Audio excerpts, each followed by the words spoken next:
Episode 158 के पहले प्रश्न का उत्तर देने बैठी हूँ और आज इसमें पहला ही प्रश्न आया है कि दीदी मुझ में दो कमियां हैं। एक तो मैं बिना पूछे ज्ञान देने लगती हूँ। दूसरा, स्कूल में हम 5-6 लेडीज़ टीचर हैं, जब वो दूसरों की नेगेटिव बातें करते हैं तब मैं भी करने लगती हूँ। इन दोनों से पीछा कैसे छुड़ाऊँ? 2026 में मुझे बहुत अच्छा बनना है। ठीक है, पहली चीज़, बिना बातें मतलब बिना पूछे आप ज्ञान देने लगते हो। देखो, ये आदत बहुतों में होती है, लेकिन मुझे ऐसा लगता है हमेशा, जब मैंने अभी जो महाभारत देख के ख़त्म करी है, कान्हा जी से मैंने कई सारी चीज़ें सीखी, उनके व्यवहार से, उनके रोल से। जो एक चीज़ मुझे समझ में आई, ज़रूरी नहीं है आपको जितना कुछ पता हो वो आपको हर एक को बताना। हमेशा उसे बताओ जो आपसे पूछ रहा है। ये मैंने कान्हा जी से बहुत अच्छे से समझी, उनको हर बार यही करते हुए देखा और ये चीज़ मैंने आत्मसात कर ली कि यही तरीका सही है। आपको बहुत सारे मुद्दों पे नॉलेज हो सकती है, लेकिन आप बिना सवाल पूछे अगर अपना उत्तर देंगे, बिना किसी की मांगे अपनी सलाह उसको देंगे, तो मानो ना मानो आपकी सलाह का, आपके ज्ञान का वज़न कम हो जाता है। तो मैं बहुत अवॉइड करती हूँ। मैं यहाँ पे 1-1 डेढ़ घंटे के एपिसोड बना रही हूँ, सबके प्रश्न सुन रही हूँ, पढ़ रही हूँ, उस पर अपने बता भी रही हूँ और लोगों को फ़ायदा भी हो रहा है। लेकिन आप मुझे अगर पर्सनली यहाँ पर कहीं पे देखोगे, जहाँ मैं अपने टीचर्स के ग्रुप में बैठी हूँ, ये है मेरी इमेज एक बहुत ज़्यादा फ़नी बंदे की है, जो सिर्फ हर चीज़ में ह्यूमर ढूंढ सकता है, हर चीज़ में उनको हंसा सकता है। कोई बात ऐसी नहीं होगी कि हाँ जी बहुत गहरी बातें करनी है, कुछ करनी है, बट हम लोग पूरा टाइम दांत फाड़ेंगे अगर हम 7-8 जने जमा हो गए, और उसके मेन क्रेडिट मेरे को ही जाता है कि मैं ऐसी बातें करती रहती हूँ, हल्की फुल्की फ़नी, कि सब हंसते हैं, मैं भी हंसते रहती हूँ, है ना। तो आप कभी जज भी नहीं कर सकते मुझे इस चैनल पे, अगर आपने नहीं देखा कि हाँ ये बंदी कहीं बैठ के इतनी गहरी बातें किसी के साथ करती भी होगी। ठीक है, मानो मेरा कुछ विज़न है या मुझे किसी चीज़ पे है कि हाँ भाई मेरे मानने में तो ऐसा होना चाहिए, लेकिन जब कोई पूछ ही नहीं रहा तो मैं क्यों बताऊँ, है ना। यहाँ मैं बैठी हूँ, आप लोग पूछ रहे हैं इसलिए मैं बता रही हूँ। लिव लाइफ इजी पे भी आप लोग पूछ रहे हो इसलिए मैं बता रही हूँ, वहाँ तक ठीक है। अब मैं हर जगह जाके ज्ञान देना शुरू कर दूँ तो मेरे से लोग भगना शुरू हो जाएंगे कि भैया इसको तो छेड़ना बेकार है, तो शुरू हो जाती है ना। तो वो चीज़ हमें अवॉइड करनी है। सिर्फ हमेशा कृष्ण जी को याद कर लेना, मुझे याद ना भी करो, कान्हा जी को याद करना कि उनको दुनिया की इधर उधर की, आगे जो होने वाला है वहाँ की, पीछे की, सब पता है, सबका अंत पता है, सबका शुरुआत पता है, लेकिन वो किसी को सीधे बता ही नहीं रहे। मतलब मैं तो कह रही हूँ पूछने पे बताओ, वो कह रहे पूछने पे भी वो सीधे जवाब नहीं देते थे, है ना। तो कई बार अर्जुन या द्रौपदी या सुभद्रा जो उनके क्लोज्ड थे, वो बिल्कुल अड़ जाते थे कि नहीं मुझे सीधा जवाब दो, तब वो सीधा जवाब उनको देते थे, वरना वो सीधा जवाब तो पूछने पे भी नहीं देते थे। तो चलो वो तो भगवान है, हम इंसान हैं, तो पूछने पे जवाब दो, इतना भी अगर कर पाए तो बहुत अच्छा है। तो जब भी ऐसा लगे ना कि आपने दो रैंडम लोग बात कर रहे हैं या कुछ भी बात कर रहे हैं और आप बीच में कूद गए अपनी नॉलेज लेके, हमेशा उससे पहले कृष्ण जी को याद कर लेना, तो आप रुक जाओगे। पहली चीज़ ख़त्म, जब कोई मांगे तब जेन्युइन सलाह दो, अच्छी दो, अपने समझ में जो बेस्ट हो सकता है वो करके दो उन्हें कि भाई ऐसा कर लो। ठीक है। दूसरी कमी क्या निकली कि ये वाली, ये बुराई करते हैं लोग और हम भी जुड़ जाते हैं उसमें। तो देखो, जो ये कहता है कि मैं बिल्कुल बुराई नहीं करता, मैं तो किसी की, झूठ बोलता है। ऐसा कोई है ही नहीं जो किसी के बारे में भी कुछ नेगेटिव बोलता ही ना हो। अगर हम सच भी बोलते हैं तो ऐसा कोई बंदा है जिसके बारे में अगर ढूंढो तो भी कोई कमी ना निकले, कुछ ना कुछ तो सब में निकलेंगी, छोटी चाहे बड़ी। परफेक्ट तो कोई भी नहीं है, भले कोई अपने को परफेक्ट मानता रहे, है ना। तो क्या होता है कि हमने भी उसमें एक लाइन जोड़ दी, या फिर हमारे किसी के साथ टर्म्स अच्छे नहीं है, सामने वाला भी कोई ऐसा आ गया जिसके उसके साथ कुछ बात हो गई, वो आके बताएगा कि यार ऐसे ऐसे ऐसे मेरे साथ तो ये हो गया, तो हम भी कह देंगे कि अरे उसकी आदत ऐसी है, मेरे साथ भी यही करा था। तो कहीं ना कहीं हमने जोड़ दी ना निंदा में अपनी लाइन। तो देखो, मुझे ऐसा लगता है कि ये 1-2 लाइन तक तो ठीक है, या हमने हल्की फुल्की बातें कह दी, ठीक है। लेकिन अगर हम ऐसी बातों पे उतर आए जो अगर सामने कन्फ्रंट करने की बात आ जाए तो हम असहज हो जाएंगे, या हमें दिक्कत हो सकती है, या फिर वो प्योरली झूठ है, हम आमना सामना कर ही नहीं पाएंगे। देखो, उस लेवल तक जाना बिल्कुल गलत है। और अगर आपने ये ठान लिया है कि मुझे तो भाई किसी की बुराई भलाई में पड़ना नहीं है, वो लोग बिचिंग कर रहे हैं, करने दो, मैं नहीं घुसूंगी उसमें, तो जब आप बैठे भी हो ना, या तो उठ के जा सकते हो, हमेशा उठ के जाने का ऑप्शन होता है, लेकिन चलो वो आपकी सहेलियाँ हैं, आप नहीं ऐसे रूड होना चाह रहे, तो आप सिंपल उनसे ना बीच में क्वेश्चन पूछा करो कि कितना मज़ा आ रहा है ना वैसे बुराई करने में, आता तो है, ऐसे करके कहो, और उसके बाद ये कह दो। लेकिन मुझे कई बार ये लग रहा है कि अगर भगवान जी हमारी पिछले इस आधे घंटे की बुराई को अगर सेग्रीगेट करना चाहेंगे तो वो अच्छे कर्म में रखेंगे या बुरे में? कर तो यार हम गलत ही रहे हैं। किसी के बारे में हम बुरी बुरी बातें बोल रहे हैं, इतने अच्छे टाइम को तो हम अपने लिए यूज़ कर लेते, या फिर भगवान का ही नाम ले लेते, या फिर किसी बंदे की अच्छाई कर रहे होते तो शायद वो हमारे गुड बुक्स में आता कि भाई हमारे गुड बुक्स में एक टास्क लिखा गया कि इस बंदे ने ये कुछ अच्छा काम कर दिया। लेकिन ये तो यार बिल्कुल टाइम भी ख़राब कर रहे हैं, उस तक बात पहुंच भी नहीं रही, या तो उसके मुंह पे जाके कहें, और हम वैसे भी गलत ही काम कर रहे हैं। तो यार छोड़ देना चाहिए, चलो अब नहीं करते, अब कुछ और करते हैं। अगर आपकी इतनी चलती है तो ये बोलो, और अगर आपकी नहीं चलती, चलाने वाले और लोग हैं, रूल जो कर रहे हैं ग्रुप को, तो सिंपल है कि भाई या तो उठ के चले जाओ, उठ के नहीं जा सकते तो एटलीस्ट मुंह में दही जमा लो और अपने मुंह से लाइनें कम से कम निकालो। हाँ बस इतना कर दो तो यह है कि थोड़ा सा आपका अपराध बोध कम हो जाएगा, और धीरे धीरे लोगों को समझ में आ जाएगा कि आप बुराई में इंटरेस्टेड नहीं हो, तो फिर वो आपको उसमें इंक्लूड ही करना बंद कर देंगे। उठ के नहीं जा रही इसलिए मना भी नहीं करेंगे, लेकिन ये है कि हाँ उन्हें पता लगेगा कि अगर वो आपसे आपके बारे में कोई बाहर भी पूछेगा वो यही कहेगा यार ये किसी की बुराई भलाई में ज़्यादा रहती नहीं।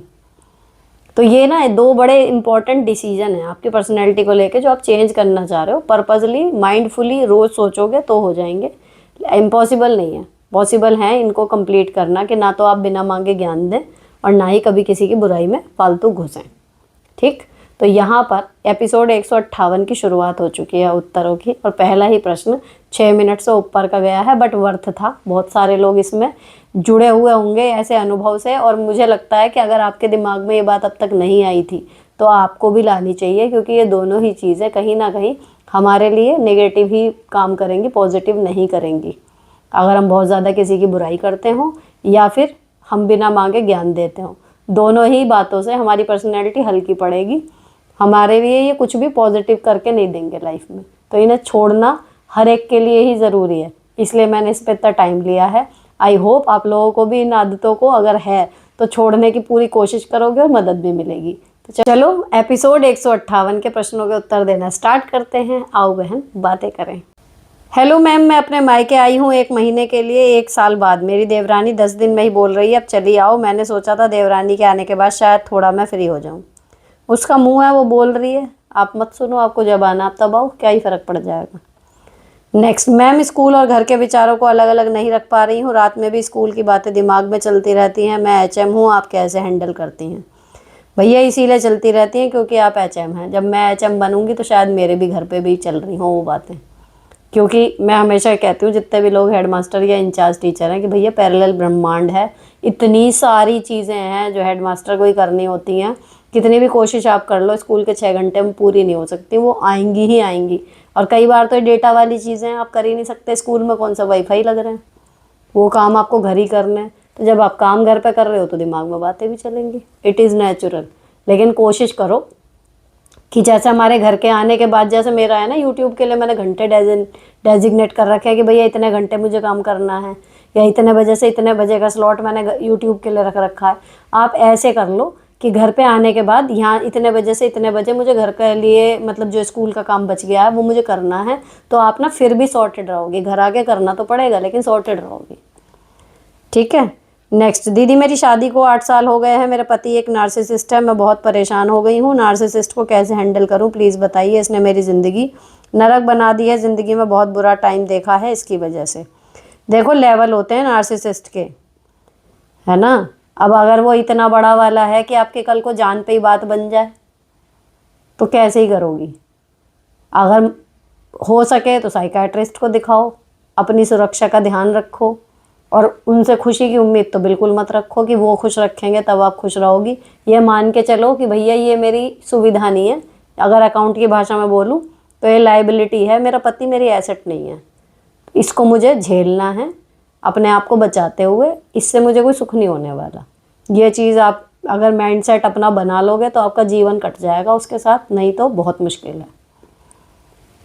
नेक्स्ट, दीदी मैं गवर्नमेंट जॉब की प्रिपरेशन करती हूँ, मैं अपने घर के सारे काम कंप्लीट करके पढ़ने बैठती हूँ, फिर मेरी सास और नादान आकर ननंद होगा उसी काम को दोबारा करती हैं, मुझे गाली देती हैं, बोलती हैं इसके बच्चे को लेकर इसको भगाओ। मेरे मायके वालों को फ़ोन करके बोलते हैं तेरी लड़की ऐसी करती है वैसी करती है, मैं क्या करूँ समझ में नहीं आ रहा। भैया मैके में तो एक बार देखो फ़ोन करके सबसे पहले बता दो कि एक्चुअल स्थिति क्या है, ठीक है। और जो करे हुए काम को दोबारा करे, उसका सबसे बढ़िया इलाज होता है कि करो ही मत। जब वो कहे कि क्यों नहीं करा, कहता समझ में तो आ नहीं रहा, डबल एनर्जी लग रही है, इससे बढ़िया आप ही कर लो। फिर वो कहेंगे कि क्यों नहीं करेगी ये वो, तो क्या करूँगी अगर उसके बाद आज फिर दोबारा हुआ तो फिर नहीं करने की मैं। एक बार का बात ये हो जाएगी। और मैके वालों को कर दो टाइट कि यहाँ से कितने भी फ़ोन आए कुछ आए, चाहे कैसे ही कान में तेल डाल के सुनो, फ़र्क पड़ना नहीं चाहिए, ना कोई रोआ राट मचे, ना मेरे पास कोई कंप्लेंट आए, वरना मेरी नौकरी नहीं लगने वाली, मैं ऐसे ही करती रह जाऊँगी।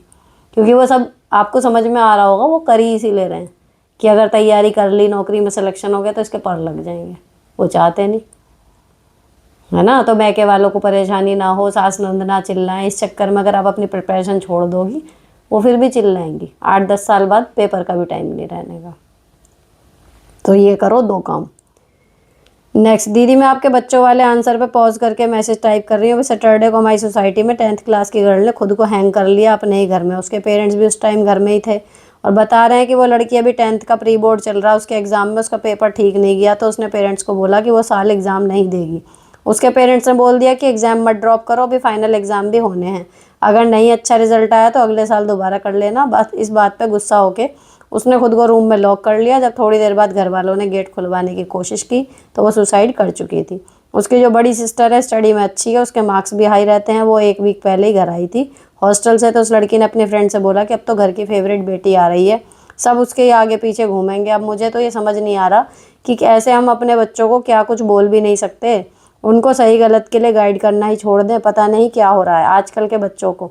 इसमें आपकी क्या राय है, बच्चों को कैसे हैंडल करना चाहिए? क्योंकि ये बात मेरे घर में भी होती है, मेरे बच्चों में 5 इयर्स का गैप है, बड़े वाले को हमेशा शिकायत रहती है कि हम छोटे को ज़्यादा प्यार करते हैं, जबकि ऐसा नहीं है। भैया यही बात मैंने पिछली बार भी कही थी ना कि हमें एज अ माँ बाप बड़ा सतर्क रहना पड़ेगा कि कहीं भी हमारे तरफ से जो चीज़ें हो रही हैं उनमें चूक ना हो जाए, ठीक है। और दूसरी चीज़ ये जो होता है ना कि बच्चों को कैसे पालें, तो ये एक बड़ा वो है, मतलब आजकल ना पता नहीं पेरेंटिंग को क्या ही बना दिया यार। हमारे माँ बाप ने बच्चे नहीं पाले क्या? तो मैं तो सिंपल सेम जो मेरे पेरेंट्स ने मेरे साथ करा, मेरे हस्बैंड के पेरेंट्स ने उनके साथ करा पेरेंटिंग में, हम लोग सेम अपने बच्चों के साथ कर रहे हैं और अभी तक भगवान का शुक्र है बिल्कुल सही चल रही हैं। अपनी उम्र के बच्चों से उन्हें ज़्यादा आता है, उनसे ज़्यादा सेंसिबल हैं, उनसे ज़्यादा काम उनको आ गए, ठीक है। पढ़ाई में भले अवार्ड ये वो, अदर एक्टिविटीज़ में यहाँ मेडल वहाँ मेडल, 20 जगह तो मेरी लड़कियाँ भाग नहीं रही, लेकिन एज अ पर्सन वो ठीक है, अपनी एज के बच्चों से ज़्यादा समझदार है। और क्या चाहिए? ऐसा भी नहीं है, आपने देखा होगा मैं उन्हें रोज़ चिल्लाए जा रही हूँ, रोज़ धमकाए जा रही हूँ, लेकिन धमकाने की जगह पे धमकाया भी जाता है, डांटने की जगह पे डांटा भी जाता है, उसमें कोई माफ़ी नहीं है। स्ट्रिक्टनेस है, जैसी पेरेंट्स की थी वैसी। मुझे लगता है यार यही चीज़ सही है। ये जो ज़्यादा हमने लाड़ प्यार कर करके बिटा बिटा करके बच्चे सिर पर बैठा लिए हैं ना, ये इसी वजह से हुआ है कि ज़रा सी उन पर मुश्किल पड़ी एंड बस भैया सुसाइड कर लो। उनको मतलब ज़िंदगी इतनी कंफर्ट में जीने की आदत हो जाती है कि इतनी सी भी मुश्किल नहीं ले पाते। अब माँ बाप ये नहीं सोच रहे कि ठीक है जब तक तुम जिंदा हो तुम उसे बिल्कुल पैम्पर करके बादलों पे ऐसे ऐसे करके पाल लो, लेकिन जिस दिन मर जाओगे पता है किसी का कि हम कितने बड़े अपने बच्चे कर पाएंगे या नहीं कर पाएंगे। तो उसके बाद वो सडनली बच्चे पे जो बिजलियां गिरेंगी, लाइफ कभी भी किसी के लिए भी स्मूथ नहीं होती, ये तो सब मानोगे। तो तब क्या करेगा वो बच्चा? उसको हमेशा इस तरीके से ही पालो कि किसी भी एज में जब आप जाओ तो बच्चा लड़खड़ाए लेकिन गिरे ना, संभल जाए। तो भैया ये पेरेंटिंग का ना आजकल वो ही है हिसाब किताब कि बस पड़ोसी ये कर रहा है, पड़ोसी वो कर रहा है, आजकल बच्चों को मारा नहीं है, डांटा नहीं है, ये है वो है, तो हम भी ऐसे ही कर लें। मैं तो किसी की सुनती नहीं, मैं तो अपने बच्चे पुराने स्टाइल के पाल रही हूँ। डांट भी पड़ती है, मार तो खैर विरली है, लेकिन ज़रूरत नहीं पड़ती कभी, लेकिन फिर भी अगर ज़रूरत पड़े तो चांटे भी मैं मार सकती हूँ। क्योंकि भैया हर चीज़ ज़रूरी है। जो पहले के पेरेंट्स करते थे उनका देखो कि बिल्कुल भी अटैचमेंट नाम की चीज़ तो समझ लो भूल जाओ, बस एक आदर सम्मान होता था, है ना। लेकिन पूरी पूरी ज़िंदगी बच्चे मुंह नहीं खोल सकते, जो माँ बाप ने कह दिया वो सही है ना। तो उतना नहीं भी है, चलो बिल्कुल घुट के मर रहा है बच्चा, वो चीज़ नहीं भी है, थोड़ी सी उसकी मर्जी मैटर कर लो, लेकिन ये होना चाहिए कि भैया फाइनल डिसीजन सही हो जाए, चाहे वो आपकी मर्जी से हो चाहे बच्चों की मर्जी से हो, उन्हें बता तो दो। आजकल एक और मैं नया देख रही हूँ, बेटा आप जो करना चाहो करो, हम आपके साथ हैं। अरे बेटा कुएं में कूद जाएगा, तुम उसके साथ ही रहोगे? रोकोगे नहीं उसे दो चांटे मार के? पेपर बीच में छोड़ रहा है, कच्ची उम्र में गर्लफ्रेंड बॉयफ्रेंड बन रहे हैं, बिल्कुल लेवल से अलग का लड़का लड़की से शादी करने को तुल गए। बेटा जो आप करोगे हम आपके साथ हैं। क्यों? हमें बेस्ट पेरेंट्स की ट्रॉफी लेनी है। हम अपने बच्चे की ना में ना नहीं करेंगे, हाँ में हाँ ही करेंगे, चाहे बच्चे की ऐसी तैसी हो जाए, बाद में लाइफ उसकी बैंड बजा दे, पर हम बेस्ट पेरेंट्स की ट्रॉफी लेके रहेंगे। आजकल जो पैटर्न चल रहा है ना वो ये है, ये बच्चों के लिए नहीं कर रहे, ये खुद बेस्ट पेरेंट्स की ट्रॉफी लेने के लिए कर रहे हैं पेरेंट्स। तो भैया हमें तो चाहिए नहीं, हमारे बच्चे चाहे हमें गाली भी दे लें इस टाइम पे कि हाँ हमारी माँ इतनी सख्त है, या ये हमें ये परमिशन नहीं दी, या दुनिया के बच्चों के पास फ़ोन है। अभी ये बिल्कुल वैसा उदाहरण है, इनकी क्लास की लड़कियों के साथ आरोही आराध्या की जो लड़कियां हैं साथ में, उनके पास फ़ोन आ गए हैं। और अब से नहीं, 5वीं से ही आ गए हैं, 4थी से भी थे एक दो के पास। तो मैं सिर पीट जाती थी कि भैया मतलब बच्चों को फ़ोन इस उम्र में स्मार्टफोन दे दिए पर्सनल। और मेरे बच्चे तो समझ लो फ़ोन अब जाके चलाना शुरू कर दिया इन्होंने, कि 2-2 घंटे भी कई बार अगर मौका लग गया इधर उधर से तो ये देख लेती हैं शॉर्ट्स वगैरह, या गेम खेल लेती हैं। मतलब फ़ोन भी इनको अफीम की तरह वो हो गया था कि भैया ढूंढे से भी मिलेगा नहीं। जैसे गैर जो वो होते हैं कानूनी चीज़ है कि भैया छुपा छुपा के रखना पड़ रहा है, यूज नहीं करोगे ये वो, स्ट्रिक्टली नॉट अलाउड। टीवी में देख रही है, कम से कम हमें पता तो है क्या देख रहे हो, तो फिर भी बतेरा बचा लिया, मतलब कहना मैंने उन्हें। अब बड़ी होएंगी, मैं हमेशा के लिए तो नहीं बचा सकती, लेकिन बात वही है कि भैया अभी कितना भी बुरा कह लें, लेकिन मुझे पता है ना कि आगे जो इनके लिए ठीक है कर तो वो ही रहे हैं। सही है, ऐसे ही करना चाहिए, थोड़ा सा स्ट्रिक्ट रहो, जो उनके लिए ठीक है वो ही करो, ज़्यादा बिटा बिटा करके मुझे तो समझ में आती नहीं वो वाली पेरेंटिंग। बाकी भैया जिसके बच्चे हैं, जिसने पैदा किया है, जो पालेगा, उसका डिसीजन सर्वोपरि। नेक्स्ट, दीदी मैंने मेरी सास की बहुत सेवा की, लास्ट ईयर फ्रैक्चर से 5 मंथ बेड पे थी वो, मैंने इतनी सेवा की उस टाइम उनकी, खुद को भूल गई। बच्चे की पढ़ाई भी डिस्टर्ब रही, लेकिन इस बार दिवाली में उन्होंने मेरे पेरेंट्स से बात नहीं की। जब मेरे ससुर बात कर रहे थे तो मुंह बना के वहाँ से चली गई। मुझे ये बात इतनी बुरी लगी कि अब मेरा मन नहीं करता उनसे बात करने का, करती भी नहीं। अब मैं कब कॉल आए तो फॉर्मेलिटी के लिए बात कर लेती हूँ, लेकिन यही बात मेरी मैरिज में प्रॉब्लम क्रिएट कर रही है। मेरे हस्बैंड को लगता है कि मेरी मम्मी तुमसे इतना प्यार करती हैं, तुमने कैसे बात करना बंद कर दिया। मेरे पेरेंट्स की इंसल्ट उन्हें नहीं दिखती, मैं क्या करूँ दी, प्लीज़ सजेस्ट। अपने हस्बैंड को बोलो बात करना बंद का कर दिया, कर तो रही हूँ, बस इतना ही बोलो। क्या क्या क्या वो भी तंग आ जाएंगे। एक होता है ना सोते हुए को जगाना मुश्किल है, लेकिन जो सोने का नाटक कर रहा हो उसको जगाना इम्पॉसिबल है। तो आप बात कर रहे हो, फॉर्मेलिटी के लिए ही कर रहे हो, उसी को यूज़ करोगे ना। कर तो रही हूँ बात, कहाँ बंद करी है, क्या बात कर रहे हो आप? कर रही हूँ मैं बात, बात ख़त्म। जब कहें तभी कहो, बात तो कर रही हूँ, करी तो थी आपके सामने। नेक्स्ट, हाय दीदी, मेरे ससुराल वाले बहुत बुरा बर्ताव करते हैं। मेरी बड़ी बहन मेरी जेठानी है, एक ही घर में शादी हुई है, 15 साल हो चुके हमारी शादी को। मैंने हर तरह की कोशिश कर ली, लेकिन ससुराल में रिश्ते अच्छे ही नहीं हो रहे। अब मेरा देवर देवरानी और मेरी बहन और जीजा जी एक साथ रहते हैं। जब हम छुट्टी जाते हैं तो हमें दिखते हैं कि हम दोनों तो बहुत मिलकर रहते हैं, तुम लोग अलग अलग हो। उन सब लोगों के बीच में बहुत ही ख़राब फील होता है, क्या करूँ? मुझे 5 साल से डिप्रेशन भी है, पूरी रात सो नहीं पाती हूँ, यही सब टेंशन लगी रहती है कि वो सब एक साइड रहते हैं और हमें सबसे अलग कर दिया है। जबकि मेरी सास ने मेरी बहन के साथ बहुत गलत किया है, उस टाइम हम ही साथ देते थे उसका। अब मुझे यही फील होता है कि तीनों भाइयों में मेरे हस्बैंड अकेले पड़ जाएंगे, क्या करूँ दी? अकेले पड़ के यहाँ पे कुरुक्षेत्र की लड़ाई तो लड़नी नहीं। देखो ठीक है, आपने जितनी कोशिश करनी थी कर ली, हो गई। अब अगर अकेले जीवन काटना है एक्सेप्ट कर लो, हो सके तो घर भर भी अलग कर लो, काम भी अलग हो जाएगा। अब इस टाइम पे अलग होगे तो फ़ायदा ये रहेगा, कल को बच्चों की शादी होगी, सब कुछ होगा, इतना रहेगा कि इनविटेशन दे दोगे, एक दूसरे के यहाँ शादी ब्याह में शामिल हो जाओगे। लेकिन जो स्थिति चल रही है, अब यहीं पर घुसे रहे, जुड़ना है जुड़ना है जुड़ना है करते रहे ना, तो उस टाइम तक आते आते लिख के ले लो, रिश्ता ही ख़त्म हो जाएगा कि मुँह का बोल ही नहीं है, आना जाना ही बंद हो गया।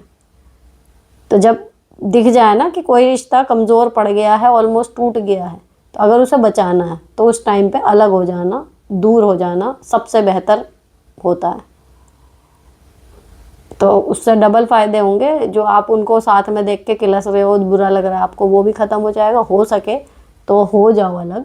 और रही बात ये, जो आपके देवर जेठ के अलावा बाकी के रिश्तेदार हैं, उनके यहाँ प्रॉपर आओ जाओ, सबसे बात रखो, सबसे रखो। ऐसे मैंने बहुत सारे परिवार देखे हैं जहाँ 3 में से 2 बहुएं बिल्कुल बहुत ज़्यादा एक रहती हैं, एक को बिल्कुल अलग थलग कर दिया जाता है। रीज़न उनको ही पता होंगे, लेकिन वो तीसरी जो अलग रहती है ना, वो भी सारे काम काजों में आती भी हैं, दिखती भी हैं, और उस टाइम पे वो तीनों अच्छे से पेश भी आ रहे होते हैं। तो ये करो, वरना स्थिति और बिगड़ेगी। नेक्स्ट दी, मैंने इंजीनियरिंग एंड एमबीए किया है, शादी हो गई, बेटी है 2 साल की, मैं कुछ करना चाहती हूँ, कोई भी पार्ट टाइम वर्क, बहुत कुछ मिल नहीं पा रहा, बहुत बुरा फील होता है इतनी स्टडी करने के बाद भी कुछ नहीं कर पा रही हूँ। देखो इंटरनेट का ज़माना है, ढूंढती रहो, कहीं ना कहीं काम मिल जाएगा। जितने आपके सर्कल में लोग हैं, अगर वो जॉब में हो इस तरीके की, जो एमबीए वाली जॉब कर रहे हो, उनसे कह के रखो कि अगर उनकी फर्म में कोई जॉब मिलती है तो बताएं, वर्क फ्रॉम होम मिलता है तो बताएं। ऐसे ही कनेक्शन के थ्रू ही मिलेगी पहली जॉब। रिज्यूम लगाओ जहाँ पर भी लग रहा है इस तरीके की, तो कोशिश करते रहो, ऐसे एकदम तो नहीं मिलेगी। ससुराल वाले बेवकूफ़ नहीं बेशरम होते हैं, उन्हें लगता ही नहीं है वो कुछ गलत कर रहे हैं, अब्यूज़ भी खुद करते हैं, विक्टिम भी खुद बनते हैं। अरे भाई, तो ये बेशरम नहीं, ये बेवकूफ़ ही कहेंगे, इसके लिए सही शब्द चुना था मैंने, बेवकूफ़। बेशरम तो वो होता है कि आप कोई गलती कर रहा है, हम उसे दिखा रहे हैं, टोक रहे हैं, उसको शर्म नहीं आ रही, उल्टा जवाब दे रहा है। वो वाली बात जो थी कि पीट रहे हैं, वीडियो पे वायरल होने का भी डर है तब भी पीट रहे हैं, उसे क्या बेशरम नहीं है, वो बेवकूफ़ है। बेशरम अपना नुकसान नहीं करता ना, वो तो दूसरों को किलसाता है। बेवकूफ़ वो जो ज़्यादा सियाना बनने के चक्कर में अपना नुकसान कर बैठता है, उसे ही तो बेवकूफ़ कहते हैं। तो वो कर रहे हैं ना अपना नुकसान। तो ये बेशरम वाली उस वाले केस में तो नहीं जाएगी। बाकी हाँ, अगर जनरली कहो कि ससुराल वाले क्या होते हैं, बेवकूफ़ या बेशरम, मेरे को लगता है दोनों। हाँ, दोनों होते हैं। कुछ के बेवकूफ़ होते हैं, कुछ के बेशरम होते हैं, कुछ के ढीठ होते हैं, पत्थर दिल भी होते हैं, बहुत सारे विशेषण दिए जा सकते हैं।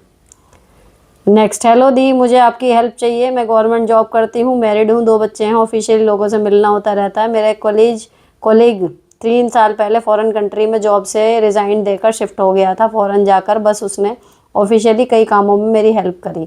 अब वो इंडिया आया था 1 वीक के लिए, उसने सबको मिलने के लिए वर्क प्लेस पर ही बुलाया था। मैं भी चली गई, हस्बैंड को नहीं बताया क्योंकि हस्बैंड उसे लाइक नहीं करते। हस्बैंड को पता चल गया, अब वो मेरे साथ बहुत कलेश करते हैं। हस्बैंड को कैसे समझाऊं कि जनरल मीटिंग थी, पर्सनल नहीं। हस्बैंड को लगता है मेरा उसके साथ अफेयर है, बट ऐसा कुछ नहीं है, please help me the. Husband को बिना बताए गई हो ना, यही गड़बड़ कर दी, यही कलेश होता। लेकिन ना जाती तब ज़्यादा सही था। अब अगर गई थी तो या तो कहती हैं आप मेरे साथ चल लो, सीधे यही कहना चाहिए था कि वो आ रहा है। और जब वो आपकी हेल्प कर रहा था जिन कामों में, वो भी आपको नॉलेज में उनकी रखना चाहिए। और दूसरी चीज़, उन्हें साथ लेके जाते कि वो आया है ऐसे ऐसे, चलो साथ में चल रहे हैं मिलने।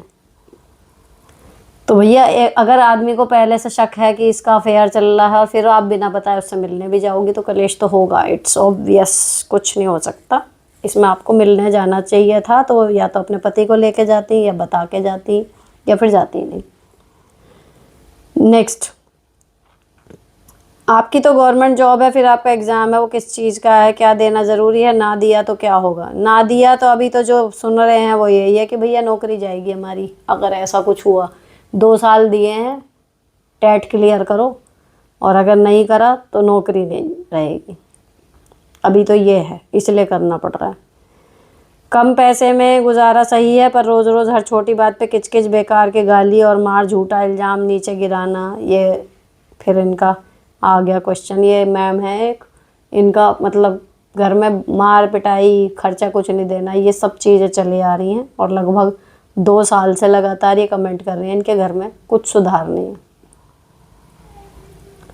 नेक्स्ट, हाय दी, मेरे हस्बैंड घर की बच्चों की सब जिम्मेदारी निभाते हैं, बट मुझे इस नाम से बीमारी है जिसमें 2 ने टेंशन लेने से मना कर रखा है डॉक्टर ने। मेरे कभी भी पेट दर्द होने लग जाता है, बट मेरे हस्बैंड मेरी इस प्रॉब्लम को नहीं समझते, कहते हैं, और मुझे इमोशनल सपोर्ट नहीं करते, कहते हैं तू तो हमेशा ऐसे ही रहती है। तो मुझे बुरा लगता है और मुझे रोना आता है। वो इसे ड्रामा कहते हैं, मैं क्या करूँ, प्लीज़ रिप्लाई मैम। देखो, घर की महिला ना लोगों को चाहिए वर्किंग मोड में। अच्छा वो कभी कभी नॉन वर्किंग मोड में गई, कोई सर्जरी है, कोई चोट लग गई, बीमार हो गई, चलो 15-20 दिन, महीना, वो लोग थोड़ा बहुत चलो भाई ठीक है। लेकिन जो हमेशा ही रहता है ना बीमार, किसी को कोई ऐसी बीमारी लग गई कि वो साल के 12 में से 10 महीने बीमार ही रह रहा है, या जब सही भी रह रहा है तो वो गिरा पड़ा सही रह रहा है, तो भैया फिर ससुराल वाले होने लगते हैं इरिटेट, है ना। फिर उनका एक ही डायलॉग होता है कि भैया तू तो ऐसी ही रहती है, क्योंकि अब उन्हें वो काम करने वाली तो मिल नहीं रही, अब उन्हें खुद करना पड़ रहा है, तो उनके लिए आपकी वैल्यू उस टाइम पर कुछ है नहीं। ठीक है। अब इसको ये कि मेरे को इमोशनल सपोर्ट नहीं करते, इस स्थिति से, ये जो भंवर सा है इसमें आप फंस गई हो, यहाँ से निकलने का एकमात्र तरीका मैं आपको बताऊं, एक तो उनसे इमोशनल सपोर्ट अभी मांगने की एक्सपेक्टेशन बिल्कुल मत करो कि वो आपको देंगे। ठीक है। उनका हार्श बिहेवियर ही कहीं ना कहीं आपकी ताकत बनेगा। आप समझ जाओ कि आप अकेली हो, आपको इस चीज़ से खुद निकलना है, पहली चीज़। दूसरी, एक्चुअली निकलने के लिए कोशिश करो। आप इसीलिए और गिरती जा रही होंगी, क्योंकि आप जो चाह रही हो इमोशनल सपोर्ट वहाँ से नहीं मिल रहा है, इसलिए आप डिप्रेशन में जा रही हो, और जितनी फिजिकल आपको परेशानी है ना, उसके कई गुना बढ़ के आपको महसूस दे रही है। जब आप डॉक्टरी टेस्ट कराओगे ना, आपकी जितनी उम्मीद होगी आपको 20% भी नहीं निकलेंगी उसमें कमियाँ। ये मेरे साथ हो चुका, एंड आई वॉज शॉक्ड जब मेरी रिपोर्ट्स बिल्कुल ठीक आ रही हैं, क्योंकि मुझे यहाँ से लेके यहाँ तक इतनी परेशानी हो रही है, और मैंने डॉक्टर को चेकअप करवाया, रिपोर्ट मेरी सारी सही आ रही है। अब उसके आगे कोई क्या बोलेगा, बन गई मैं झूठी कि भैया ये तो पकड़े रहती है, कभी सिर कभी पैर कभी पेट, और रिपोर्ट तो सारी ठीक है, बस वीकनेस बताई है कि थोड़ी वीकनेस है, और तो कुछ नहीं आया। इवन हीमोग्लोबिन भी मेरा सही है, और मैं थकी पड़ी जा रही हूँ, मुझसे काम नहीं हो रहा, मैं परेशान हूँ। तो पता है वो टाइम क्या था, मैं डिप्रेशन में थी, बच्चे नहीं हो रहे थे, मम्मी एक्सपायर हो गई थी। तो मुझे उस दिन से, उस टाइम के बाद से ही तो ये सबक मिला है कि जब आप मेंटली परेशान होते हो, मेंटली दुखी होते हो ना, आपका शरीर ऐसे रिएक्ट करता है जैसे आप सच में फिजिकली भी परेशान हो, जबकि आप फिजिकली बिल्कुल ठीक होते हो। और जिस दिन आप निकलने की कोशिश करने लग जाओगे उस चीज़ से कि मैं फिजिकली ठीक हूँ, केवल मैं मेंटली परेशान हूँ, अब मेंटली किस वजह से परेशान हूँ, वो सारी चीज़ें लिख लो और भाड़ में जाएं वो सारी चीज़ें। उसके बाद फिर उनकी बैंड बजा दो कारणों के, निकलो, उठो, और ऐसी चीज़ें अब लिखो जिनको करने से तुम्हारे रोते हुए चेहरे पे भी हंसी आ जाती हो। कुछ काम हमेशा सबके लिए होते हैं। शॉपिंग किसी को पसंद है, किसी को सिलाई पसंद है, किसी को मेकअप करना पसंद है, किसी को तैयार होना अच्छा लगता है, किसी को लोगों से मिलना पसंद है, किसी को पार्टी करना पसंद है, किसी को रेस्टोरेंट में खाना अच्छा लगता है। होती है ना बहुत सारी चीज़ें। किसी को टीवी देखना अच्छा लगता है, पुराने गाने सुनना अच्छा लगता है। जो भी आपको खुशी दे वो काम करना शुरू कर दो। दवाई अगर डॉक्टर ने लिख रखी है, दवाइयाँ लो, एक्सरसाइज करो, वापस आओ अपनी लाइफ में, और जब तुम ठीक हो जाओगी तब तुम्हें जो चाहिए वो सब मिलेगा। अटेंशन भी मिलेगी, लोग तुम्हारी बात भी सुनेंगे। लेकिन क्यों मिलेंगे तब ये सारी चीज़ें, क्योंकि एक्चुअली तब तुम्हें इस चीज़ की ज़रूरत ही नहीं होगी। एक कहावत होती है ना, बिन मांगे मोती मिले, मांगे मिले न चून, वो है। तो जब आपको ज़रूरत नहीं होती ना किसी के अफर्मेशन की कि आप ठीक हो या कुछ ला दूं क्या, आपको परवाह ही नहीं पड़ रही, आप अकेले ही अपने लिए काफ़ी हो, उस टाइम आप देखोगे आपके चारों तरफ लोग रहेंगे आपसे पूछने के लिए कि आप ठीक हो। ये होता है लाइफ में। तो जब तक दूसरों का सहारा ढूंढते रहोगे कुछ नहीं होने वाला। अपने सहारे पर खुद खड़े हो जाओगे, उस दिन दूसरों का सहारा भी अपने आप आ जाएगा। नेक्स्ट, हेलो दीदी, हमने सिलाई के काम के लिए एक कारखाने के ओनर को घर पर बुलाया। अब वह फ़ोन पर मुझसे इस तरीके की बातें कर रहे हैं जिससे कि उनकी मेरे ऊपर नीयत ख़राब हो। अभी तो कम दिया है नहीं, काम दिया भी नहीं, और अभी से गलत बात, तो क्या काम करना सही होगा या नहीं? Please please the, please reply ज़रूर करना, मुझे इंतज़ार रहेगा, उसके बाद ही मैं कुछ करूँगी। देखो, इस मामले में महिलाओं की सिक्स सेंस बहुत तेज़ी से काम करती है। अगर आपको लगता है ऐसा कुछ है तो पीछे हट जाओ, फिर ऑप्शन और मिल जाएंगे जब ढूंढोगी तो, रहने दो। अच्छा मैम, मेरे ससुराल में मैं और सास अलग रहते हैं। पहले मेरी नंदे सास के पास आती थी, तब मैं उनको हर बार बुलाने जाती हूँ। सास के घर से बिना बुलाए कभी नहीं आती मेरे घर, और ना ही मुझसे। इस बार मैंने उनको बुलाया नहीं तो मेरी सास और नंदों को बहुत बुरा लगा। क्या मैंने सही किया? अपनी भी तो कोई सेल्फ रिस्पेक्ट होती है। Please reply me. देखो, अगर ये नियम बन गया है आपके यहाँ कि आप बुलाने जाती हो फिर वो आते हैं, एक आध बार अगर आप नहीं गई तो उन्हें आ जाना चाहिए था। लेकिन उनके पॉइंट ऑफ व्यू से भी समझो ना कि अगर आपके वहाँ वो बिना बुलाए आएंगी और आप हर बार जाते हो, या तो शुरू से ऐसा हो कि भाई यहाँ आए हैं वहाँ भी जाएंगे, लेकिन अगर एक बार ही सिस्टम बन गया तो फिर उनका पैर नहीं पड़ेगा जब तक आप बुलाओगी नहीं, ये होता है। तो यही तो कहना है कि दीदी आ जाना, बस कह दो। वो वरना ये सोचेंगी ना कि भैया अगर हम हर बार यहाँ आए वहाँ आए तो उन्हें ये ना लगने लगे कि अपनी माँ से मिलने आती हैं यहाँ भी आ जाती हैं। तो समझो, लड़कियों की भी कई बार असमंजस की स्थिति हो जाती है, तो आपके एक बार कहने भर से उनका पैर पड़ जाता होगा आने का, तो कह दो। पैरों में मत लोटपोट हो कि नहीं दीदी चलो, नहीं मैं तो यहीं रहूँगी जब तक जाओगे नहीं, वो तक नहीं करने की ज़रूरत है। लेकिन सिंपल एक बार बोल दो कि दीदी आ जाना, आ जाओ, चाय बना रही हूँ, इस तरीके से आ जाए ठीक, नहीं आ जाए तो ठीक। परी हो आप हमारे लिए। नेक्स्ट, दी मेरे पति भी लड़ाई कर रहे के कुछ दिन बाद बोलते हैं बात नहीं करती है, बार बार का हो गया है, पर्सन खर्चा किसी तरह चला रही हूँ, काम सारा करती हूँ, बेटे को भी छोड़ दिया बट नहीं सुनता, तो ये दोनों बहुत खुश हैं और ऊपर से बदनाम भी करते हैं, दादी भी बच्चे को भी नहीं करती है, हमारा ही घाटा है हर तरह से। बोलो तो बवाल, दादी खुद कहती है नहाता नहीं है, पढ़ाई नहीं करता है, बाप जैसा लट खाएगा तो समझ आएगा, जब हम कहती हूँ तो तुम अपना काम करो, उसको बोलने दो प्लीज़, हम नहीं रहती हूँ तो आती है हमारी तरफ, सब देखती है, ऐसे नहीं आती। तो मतलब भाई मेरे को नहीं समझ में आया इनका सवाल। बेटे का वो कर भी रही हैं, कह भी रही हैं, कह रही हैं बाप की तरह लट खाएगा तो सद, मतलब अगर वो सुधारने के लिए आपके बेटे को कुछ कर रही हैं और आपको लग रहा है कि आपका बेटा उसके बाद ठीक हो जाएगा तो कर लेने दो एक आध बार ट्राई। बस अब वो है कि आपकी स्थिति तो घर में ख़राब है ही, उसमें नया बात क्या है। आपको तो वो बहू वाला वो ट्रीटमेंट दे ही रहे हैं प्रॉपर वाला, कोई इज्जत विज्जत तो आपकी है नहीं। लेकिन अगर आपके बेटे को ढंग से पाल रही हैं, किसी भी तरीके से अपनी औलाद समझ के सिखा रही हैं, पढ़ा रही हैं, तो ठीक है कर लेने दो, क्या पता आपसे ना सुधरा उनसे सुधर जाए। नेक्स्ट, हेलो दीदी, मेरे ससुराल में सब्जी का मैं सबको 6 रेडी कर देती हूँ, बनाते हैं मेरे सास और मैं भी कुछ नहीं बोलती, और से अगर मैंने बनाया तो मुझे परफॉर्मेंस प्रेशर भी रहता है, साथ में वो कुछ ना कुछ बोलते रहते हैं बनाते वक्त और खाते वक्त भी, जैसे कोई रिसर्च कर रहे हैं। ये हर टाइम का है तो क्या मैं सही कर रही हूँ? सब्जी का सब कुछ रेडी कर देती हूँ, बनाती है मेरी सास। अच्छा, तो ठीक है, वो उनकी चॉइस है, कम से कम आप बनाओगी कमी निकलेंगी, उसकी बजाय ये रेडी कर दिया, बनाओ अपने जैसे भी हो और देखती रहो ध्यान से कि हाँ कैसे बनाती हैं, सीख आप भी लो अगर उनके हाथ का ही सबको अच्छा लगता है तो इट्स ओके, करते रहो तैयारी, बना लेने दो उन्हें।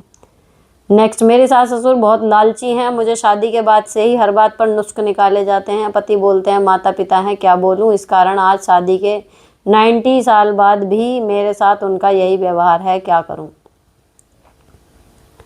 नुस्ख निकाल रहे हैं, आपके पति बोल नहीं रहे, उनके माँ बाप हैं, तो आप जवाब दे दो एक आध बार, ये नहीं तो वो है ही कि मेरे अंदर अब कोई कमी नहीं बची है क्योंकि मेरी सारी कमियां मेरे ससुराल वालों ने निकाल दी हैं, वो याद कर लो। और 90 मतलब मुझे लगता है 19 होगा या 90, 90 साल थोड़ी होंगे, 19 होगा, तो 19 साल में तो आदत पड़ जाती है इन लोगों को झेलने की। हमारे दिमाग में देखो क्लियर है, रहना है नहीं रहना है, अगर ऑप्शन है छोड़ के जाने का तो वो हमेशा खुला है, ठीक है भैया हमसे तो झेल नहीं रहा, हम तो जा रहे हैं। अगर हमारे पास ऑप्शन नहीं है छोड़ के जाने का, हमें तो वहीं रहना है चाहे जैसे भी रहें, फिर एक आदत पड़ जाती है उनकी किलकिल झेलने की, हम मस्त हो जाते हैं, हमें फ़र्क नहीं पड़ता, ढीठ हो जाते हैं हम, और फिर उसके बाद ज़िंदगी सुखी। नेक्स्ट, दी मेरी बहन ने 12th के बाद कट का पेपर दिया था और उसको एक ऐसा कॉलेज मिला कि हफ्ते में 2 दिन जाना है, कुछ खास नहीं, क्या सबको देना पड़ता है कट का पेपर? अब ये CUT क्या है मुझे नहीं पता भाई, मैं तभी तो CTET और टेट को एक ही बता रही थी, जो उस पर इतने ज़्यादा वो आ रहे थे, मेरे को सब चचेरे ममेरे भाई लगते हैं कि हाँ भैया पेपर देना है। जब उसको डीपली पढ़ेंगे तब पता लगेगा, है ना। नो भैया हमें तो ये पता है अध्यापक पात्रता परीक्षा है, वो सेंट्रल की हो यूपी की हो, है तो अध्यापक पात्रता परीक्षा ही, तो मुझे लगा था कि नाम में इतना बड़ा फ़र्क नहीं है, लेकिन कमेंट्स में इतना हो हल्ला मचा कि जे देखो जी ये तो ये टेट टेट कह रही हैं, ये तो CTET है, ये तो CTET है, तो मुझे नहीं पता ये CUT क्या है।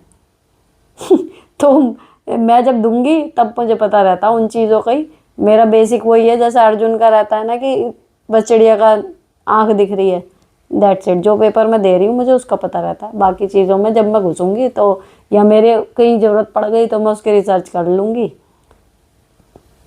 अब मुझे ये नहीं पता कि ये क्या है CUT। किसी को पता हो इस पर कमेंट करके बता देना इन्हें।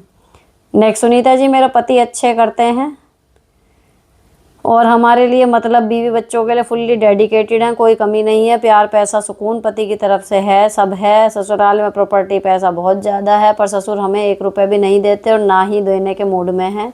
झूठा प्यार खूब दिखाते हैं, जाने पर बर्ताव भी अच्छा करते हैं, पर पैसे नहीं देते। हमारा वहाँ जाने से बहुत खर्च होता है और प्रॉपर्टी छोड़ दें या उनसे मांगे, क्या करें? भैया जब तुम्हें भगवान ने सब कुछ दे रखा है तो वो दे दें तो ठीक, नहीं दें तो ठीक। माँ बाप होने के नाते मिल लो, मिलनी होगी मिल जाएगी, नहीं मिली तो ही तुम्हें क्या कमी पड़ रही है, छोड़ो। दी मेरी बहन की शादी को 7 मंथ हुए, उसकी सास गांव की है, अभी सिटी में शिफ्ट हुई है और हम लोग सिटी के। उसी की सास दिन भर उसको हर काम टोकती, ताना देती, इरिटेट होती है। वो घर आ जाती है, उन लोगों को लगता है कि हैसियत से ज़्यादा दिया, सब फिर भी ताना। पापा तो कहते हैं शुरू में वही रहो, एडजस्ट करो। वो हर टाइम यही सुनाती है कि 4 बजे उठो, घर में झाड़ू पोछा करो, नहाकर किचन में जाओ। बीच में कंसीव किया, रात भर सो नहीं पाती तो उठ नहीं पाती जल्दी। खाना पूछो तो कहती है हम लोग शाम नहीं खाएंगे, और जब वो खुद के लिए बनाती है तो सब खाने बैठ जाते हैं। क्या किया जाए? उसको मायके में रखा जाए, ठंडी भर, या ससुराल भेजें? भाई ये आपका ना पर्सनल, बिल्कुल पर्सनल वो है, क्योंकि आपकी बहन के ऊपर डिपेंड करता है कि वो कितना और बर्दाश्त कर सकती है। अगर समझदार होते उसके ससुराल वाले तो ऐसी बेतुकी पाबंदियां अब नहीं है वैलिड ये भैया। अब स्टैंड जो इसमें ले सकता है वो आपकी बहन का पति ले सकता है कि भाई वो प्रेग्नेंट है, इस टाइम के आपके हार्ड एंड फास्ट रूल वो नहीं फॉलो कर पाएगी। एक बार कैड़ा करके वो कह दे, बात खत्म हो गई, है ना? नहीं तो आपकी बहन भी कह सकती है इस चीज़ को कि भैया नहीं उठा जा रहा, फिर देखे आगे क्या हो रहा। अब खाली ताना कि उठती नहीं, गाते रहो गाने, हमें तो नहीं फर्क पड़ रहा, जब उनसे नहीं उठा जा रहा तो भोंक लो। तानों का क्या है, उतना ही तो सुनेंगे जितना हम उनको करने की काबिलियत रखते हो। अब कोई मान लो मैं कमाने वाली हूँ 10,000, अब मुझे कोई कमाने पे ताना देने लगे कि बताओ 10,000 कमाती है, 1 लाख नहीं कमाती, 1 लाख। उनके ताने से मैं जोश में 10,000 को 1 लाख कैसे कर दूंगी? अगर मेरे 10,000 हैं तो बहुत जोर मारूंगी, मैं 15,000 कमा लूंगी, या मैं 10,000 से सीधे 1 लाख पर पहुंच जाऊंगी, क्योंकि मुझे लोग ताने दे रहे हैं अरे मैं प्रेग्नेंट हूँ, मुझसे सुबह नहीं उठा जाएगा 4 बजे, मुझसे नहीं होएगा झाड़ू पोछा। तो कोई क्या गा रहा, उससे क्या फर्क पड़ रहा है? ज़्यादा गा रहा है, गाने दो, नहीं सुना जा रहा, कह दो कि भैया मुझसे नहीं हो रहा, एक बार कह दो, बात खत्म। क्या करेंगे? 4 बजे उठ के झाड़ू पोछा नहीं करा इसलिए तलाक करवा देंगे, घर से बाहर निकाल देंगे? कुछ नहीं होता, फालतू की बातें हैं, बेफालतू में डरती रहती हैं लड़कियां। इतना आसान नहीं होता किसी को घर से निकालना है, कुछ कहना बहुत होगा बुरा, पति भी मुंह फुला के पड़ जाएगा, मेरे माँ बाप को यूँ कह दिया, पड़ जा भाई, अपना शरीर तो देखेगा आदमी, तू भी हो जा गुस्सा।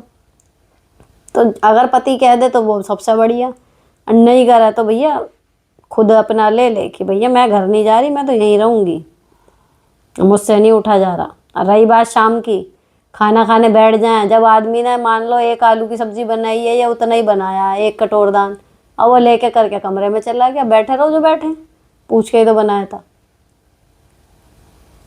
तो थोड़ा सा क्लियर कट होने में, एक बार हिम्मत दिखा के बोलने में आगे के 9 महीने सुख से कटेंगे। बस ये देख ले कि फिर जापे में अपना इंतजाम रख ले, क्योंकि भैया जो है प्रेगनेंसी में इतना ध्यान नहीं रख रहे, वो एंड टाइम पे भी अपनी असलियत दिखाएंगे। तो उस टाइम पे या तो पीहर आ जाए, कोई करने वाला हो, नहीं तो अपना हरीरा वरीरा पहले ही बना के रखे, बैग वैग अपना बना के रखे कि खाली गर्म ही करके रहना रह जाए। इस तरीके की चीज़ें अपनी रह गए, क्योंकि वो दिख रहा है ना, एंड टाइम पे टाइम आएगा तब वो दिखाएंगे अपनी वाली, या यहाँ से कोई जाए मैके से। तो वो 1-1.5 महीने की अपनी केयर कर देख ले, बाकी तो ये महीने तो आराम से निकल जाएंगे। सीधा अपना क्लियर कट कर लो, खाना है सबको, खाना बना दूँ, नहीं खाना तो अपना 1 कटोरी जो बना वो लेके जाओ अंदर। Next, hi the, God bless you. मैं क्या करूं, कुछ समझ नहीं आता। कल मेरे बाबू का बर्थडे था, मेरे पड़ोसी छाप जूता रखने वाला इशू जो मैंने शेयर की थी आपसे, उस मैटर पे झगड़ा किया, बट मेरा पति उस लेडीज़ या उसके हस्बैंड को कुछ नहीं बोला। जैसे वो बोला, मेरा पति थोड़ी देर बाद आराम से बात किया उसी लेडीज़ से, भाभी भाभी बोलकर। लेडीज़ बोली कि भैया आपको कोई प्रॉब्लम हो तो मेरे पास कॉल कीजिएगा, बट दी पॉइंट 1, क्या पति की पत्नी नहीं हूँ? मुझे तो वो कुछ समझती नहीं है। बोली पागल है तू, साइड से तेरा पति से बात करने, और पड़ोसी के पेरेंट्स भी मेरे पे लुझ गया, यानी वो लोग 4 लोग एक साथ बोल रहे थे और मैं देखो जी, तुम्हारे मेरे को समझ में आता है, तुम्हारे पति जो देख रहे हैं वो इस तरीके से देख रहे हैं कि भाई आसपास में संबंध खराब ना हो, आप उस जूते के पीछे पड़ी हुई हो, ये हो रहा है। अब आप चाह रही हो कि आपकी लड़ाई हो रही है, जूते के पीछे बहस हो रही है कि वो पति पत्नी लड़ने आ रहे हैं, मेरा पति भी लड़े, लेकिन आपके पति मुझे लगता है कि वो एक सेंसिबल से अपने उसमें रहने वाले हैं कि क्यों किसी की बात बिगाड़ी, या कोई सामने वाला बेवकूफ़ी दिखा रहा है तो मैं भी क्यों उसके लेवल पर गिरूँ, वो इस तरीके से सोच रहे हैं। तो मेरे ख्याल से तो आपको भी अपने पति की टेंडेंसी के हिसाब से या तो चल लो, नहीं तो होएगा ये, या तो अकेली लड़ती रहोगी, फिर यही दिखेगा कि मैं बोल रही हूँ, चार बोल रहे, मेरा पति नहीं बोल रहा। वो नहीं बोलेंगे। सोच के देखो ना, आपके पति भी लड़ने लगे उनसे, सब जगह बात खराब हो जाएगी, कैसे रहोगे उस जगह पे। आपके पति उस तरीके से सोच रहे हैं कि ये तो लड़े मरे जा रही है, मैं तो बना के रखूं। वो आपके खिलाफ नहीं है, लेकिन आपको रहना है वहां पे। तो भैया सीधी बात है, चप्पल जूते की बात है, उठा के खुद रख दो हाथ से, मुंह से कुछ बोलो मत ना, करते रहो ऐसी। गाली दे रहा, कुछ दे रहा है, गेट पर खड़ा हो गया, तेज आवाज में डेक चला लो, भौंकता रहे बाहर। अवॉइड करने की मतलब मास्टरी करनी पड़ेगी।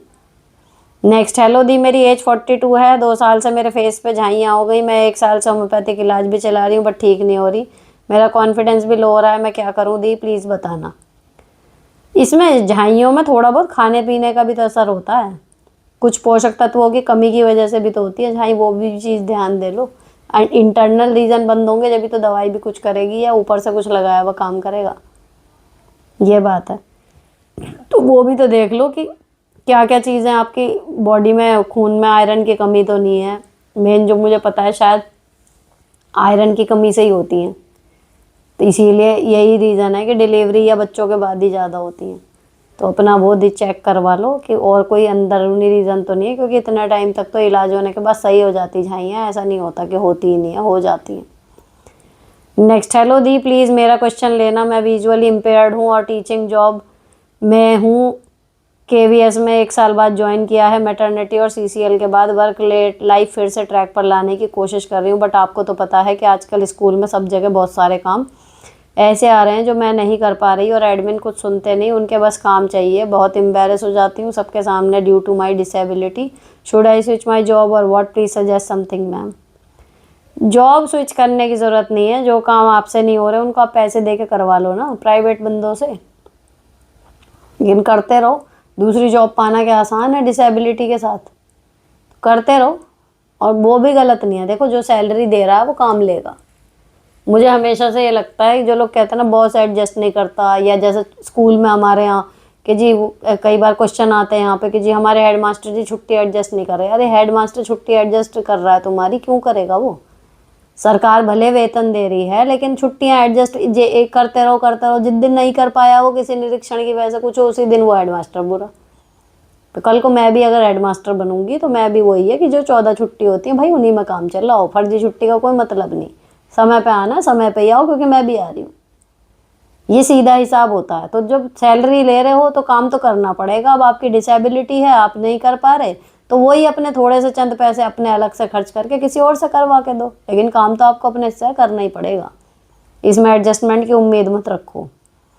नेक्स्ट, हेलो दी, आपकी वीडियोस देखकर इग्नोर करने का टैलेंट डेवलप कर रही हूँ, सास को बहुत इग्नोर कर रही हूँ, बट वो फिर भी कुछ ना कुछ बोलती रहती है, क्या मेरी चुप्पी को मेरी कमज़ोरी तो नहीं मान रही है? सास ने कोई बॉन्ड नहीं है, बस घर में रहते हैं तो खाना और सब काम मैं ही करती हूँ। देखो इसमें ना बीच बीच में वही है, जैसे प्रेशर कुकर में होता है ना, प्रेशर बनता रहता फिर सीटी निकल जाती है। तो आप अवॉइड करने के लिए चुप रह रहे हो, सामने वाला बोलता जा रहा, बीच में एक आध बार आप भी बोल दो तो लगेगा अच्छा चुप नहीं रह रही भाई, ये तो जवाब भी दे रही है। एक आध बार जवाब आ जाएगा, फिर थोड़ी देर के लिए शांति हो जाएगी। फिर हर दूसरी बात पे नहीं कि एक आदमी टेप रिकॉर्डर की तरह बजा जा रहा है, आप उसका रिप्लाई देने के लिए बोल रहे हो, लेकिन देखा जाए तो आप भी टेप रिकॉर्डर की तरह ही बज रहे हो फिर, तो वो चीज़ नहीं करनी। लेकिन बीच कुछ में आप भी एक आध बार लगे कुछ ज़्यादा बोल रही है तो पलट के जवाब दे दो थोड़ा बहुत, तो उसको लगेगा कि नहीं गूंगी नहीं है, बात तो कर रही है। नेक्स्ट, हेलो दी, मुझे आपसे एक बात पूछनी थी। मेरे हस्बैंड और मैं सेम ऑफिस में हैं, सेम जॉब, लेकिन मेरे हस्बैंड मुझे पता नहीं नीचा दिखाते हैं क्या है, वो ऑफिस में सब लेडी के साथ बैठे रहते हैं, अगर मैं जेंट्स के साथ बैठ जाऊँ तो उठकर चले जाते हैं, घर पर भी मेरे से बात नहीं करते, लेकिन ऑफिस में सब लेडी के साथ हंस हंस कर बात करते हैं, उनको कभी खाने के लिए कुछ ला कर देते हैं, मुझे कभी नहीं पूछा कि कुछ चाहिए, क्या मुझे कभी भी पैसे भी नहीं दिए, ना मेरे बच्चों के लिए कोई चीज़ लेके आते हैं। अगर मैं पूछती हूँ तो कहते हैं कि मैं ऐसा नहीं हूँ। वो खुश नहीं है आपके साथ सेम ऑफिस शेयर करके, बस बात ये है, ठीक है। और कहीं ना कहीं वो अपने स्टाफ में दिखाना चाह रहे हैं कि वाओ वो कितना जॉली बंदा है, कितना इम्प्रेसिव पर्सनैलिटी है। और आपको लड़कियों के साथ वो बात करके ये दिखाना चाह रहे हैं कि देखो कितनी लड़कियां हैं जिनके साथ मैं आराम से बात कर सकता हूँ। हर एक से तो बात नहीं करती ना लड़कियां भी, औरतें। तो मैं कितना स्टड हूँ और मैं तेरे से शादी कर ली। वो कहीं ना कहीं एक इन्फीरियरिटी है कि आप करियर के उसमें बिल्कुल उनके बराबर पे हैं, तो वो और एस्पेक्ट्स में आपसे बेटर हैं, वो ये प्रूव करने की कोशिश कर रहे हैं और कुछ नहीं। ओरिजिनल वो वही है जो घर में है, ठीक है। तो ये तो उन बेवकूफ़ों को सोचना चाहिए ना जिनके साथ वो बात कर रहे हैं, खाने का सामान ला रहे हैं। उन अंधियों को ये नहीं दिख रहा कि जो इसके घर वाली है उसे तो पूछ नहीं रहा, कि जो इसका लाइफ पार्टनर है जिसके लिए इसको पूरी तरह डिवोटेड होना चाहिए, इसलिए उसका ध्यान तो ये रख नहीं रहा। हमें ये खाने पीने की चीज़ ला के दे रहा, तो वो उससे जेलप हो क्यों रही है। मैं तो ऐसा आदमी से हाँ हूँ भी ना कर कि भाई जो तेरी पूरी मालकिन है एक तरीके से, तो उसके लिए तो कुछ करके नहीं दे रहा, तो हमारे लिए क्या करेगा। दफा हो यहाँ से, सीधी बात। लेकिन वही है ना, वो भी तो पगलोटी हैं, उन्हें दिख ही नहीं था कि सेम ऑफिस में उसकी घरवाली है, वो उसके पास क्यों नहीं बैठ रहा है। उसका ध्यान चलो बैठ नहीं रहा, रात में बैठता है या घर में अपना टाइम है, यहाँ तुम अपना प्रोफेशनल रिश्ता रख रहे हो। एटलीस्ट सबके लिए चीज़ ला रहा है तो अपनी घरवाली को भी दे। तो वो भी तो बेवकूफ़ ही हैं। अब ऐसे बेवकूफ़ों को जो इम्प्रेस कर रहा है वो देख लो आप, तो आप बेकार ही सोच रही हो, ठीक है। वो इन्फीरियरिटी आपके अंदर लाना चाह रहे हैं, आप लाओ मत, अपने आप में मस्त रहो। और रही बात यह कि मैं जेंट्स के साथ बैठ जाती हूँ तो उठ के चले जाते हैं, जाने दो। आप भी तो लेडीज़ के साथ जब वो बैठे हुए हैं तो आप अलग ही बैठी हुई हो ना। अगर आपको किसी जेंट्स के साथ बात करनी है, कुछ करना है, नॉर्मल अपना काम की चीज़ें ही हैं, जो कुछ भी है अपना रहो। मतलब सिंपल यार, स्टाफ है तो स्टाफ की तरह रहो। फिर लेडीज जेंट्स क्या होता है, कुछ नहीं होता। मुझे तो यही लगता है, स्टाफ मतलब स्टाफ। जैसी बातें हम लोग टीचर्स आपस में करते हैं, कोई जेंट्स भी बैठा है हमारे वही मजाक चल रहे होते हैं, क्योंकि लेवल एक वही मेंटेन किया हुआ है ना स्टाफ में। तो फर्क ही नहीं पड़ता कि आदमी बैठा है औरतें बैठी हैं, यही चीज़ कपड़े वपड़े पहनने में। अब हम जैसे कपड़ों में हम औरतें औरतें बैठे हुए हैं, वैसे ही अगर आदमी भी 2-4 टीचर जो मेल हैं वो भी उसमें ज्वाइन हो गए, फ़र्क ही नहीं पड़ता, देखना नहीं पड़ता कि वो ये आके बैठ गया अब कैसे करें। तो स्टाफ का तो चिल सा रहता है, एक डेकोरम कहना है कि स्टाफ में ऐसे बिहेव होता है, तो वो वही करना है आपको भी। उसमें जेंट्स क्या लेडीज़ क्या ही फ़र्क पड़ रहा है। बाकी अपने पति को वही है, वो दिखाना चाह रहे हैं थोड़ा सा कि मैं तुझसे बेटर हूँ, तो उन्हें वो उनके ईगो सेटिस्फाई कर दो कि अजी आप तो क्या हो। थोड़ी सी तारीफ आप भी कर दो उनकी, या तो तब लाइन पे आ जाएंगे, नहीं तो आपको पता तो है ही कि वो क्या है। Next, ma'am I am also a primary teacher like you. Ma'am मैं छोटे बच्चे 1 to 5 के लिए यूट्यूब चैनल बनाना चाहती हूँ हिंदी पढ़ना सिखाने के लिए, पर समझ नहीं आता कैसे क्या करूँ, प्लीज़ गाइड मी। स्कूल में मैंने काफ़ी बच्चों को पढ़ना सिखाया जो कुछ नहीं जानते थे बेसिक से। तो बस सिंपल है, जो आपकी टेक्निक है उनको शूट करो, कॉपी पेंसिल पे ही लिख लिख के, जैसे भी आप कराते हो TLM से या जो भी है। एंड उसको अगर वो बोलते बोलते समझ में आ रही है चीज़ें तो ठीक है, नहीं आ रही तो आप उनको एक्सप्लेन कर दो। एक नीमास कॉर्नर करके था, अब तो वो शॉपिंग हॉल वगैरह करने लगी, वो बहुत पुराना चैनल है। तो वो स्टडी के इसी तरीके कॉन्सेप्ट बेस्ड ही वो सिखाती थी शुरू में। तो उनका मेन चैनल जो था वो किड्स कलरिंग एंड फन करके कुछ था या ऐसी कुछ था, तो वो बच्चों का ही था, उसमें उनका फेस नहीं दिखता था, वो टीचर ही थी। अब तो शायद उन्होंने टीचिंग वगैरह सब छोड़ के फैशन वाला ही वो अपना लिया। लेकिन अगर आपकी टेक्निक है अच्छी है, बच्चों के लिए काम करती है, तो सिंपल आप ये सोचो कि आप बच्चे को सिखा रहे हो एंड जस्ट कैमरा ऑन कर दो, जो भी है कॉपी में आप लिख रहे हो बता रहे हो उसको फिर वॉइस ओवर से डाल दो। नेक्स्ट दी, अगर किसी की 4 नंद है और बेटी होने का शगुन सबको सेम देना है तो क्या दे सकते हैं। बजट नॉर्मल है, ज़्यादा नहीं है, तो क्या दे सकते हैं जिससे लोगों को का मुंह ना बने, सब खुश हो जाएं। साड़ी के अलावा, साड़ी के अलावा आप बजट दें, बजट लो का मतलब कितना लो ये हो सकता है ना, और क्या देना चाह रहे हो। अगर कपड़ों में ही है साड़ी के अलावा तो दूसरा वही है कि भाई सर्दी है शॉल दे दो अच्छी सी, या फिर सूट पहनती हो सूट दे दो, या फिर आप बढ़ाना चाह रहे हो जेवर में देना चाह रहे हो, भाई सोने का कुछ नहीं है चांदी का दे दो। कैश में ज़्यादा कुछ लोग ऐसे इंटरेस्टेड होते हैं, उनको गिफ्ट में आप जान निकाल के दे दो, उन्हें समझ में नहीं आएगा। कैश चाहे 500 रुपये दे दो वो खुश हो जाएंगे, तो वैसे ही है तो कैश दे दो। बजट लो कहना, लेकिन एग्जैक्ट कितना है तो अमाउंट खोलते तो मैं बताती हूँ उसमें कुछ।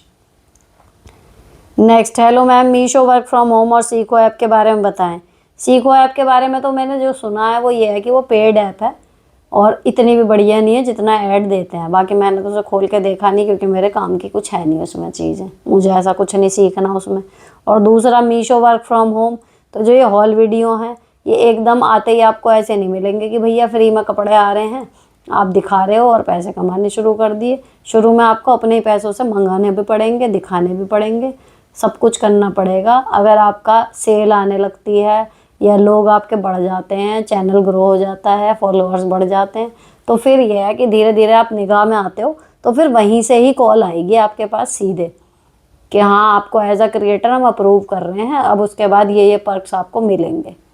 तो उसमें कुछ होते हैं कि अकाउंट वाइट लिस्टेड हो गया, आप उसमें बल्क में रिटर्न कर दोगे, अकाउंट ब्लॉक नहीं होगा। कोई कैंपेन चल रहा है उनका, वो बता देते हैं कि हम प्रोडक्ट भेजेंगे, आप शूट करके वापस दे देना। इस तरीके की फिर चीज़ें शुरू हो जाती हैं।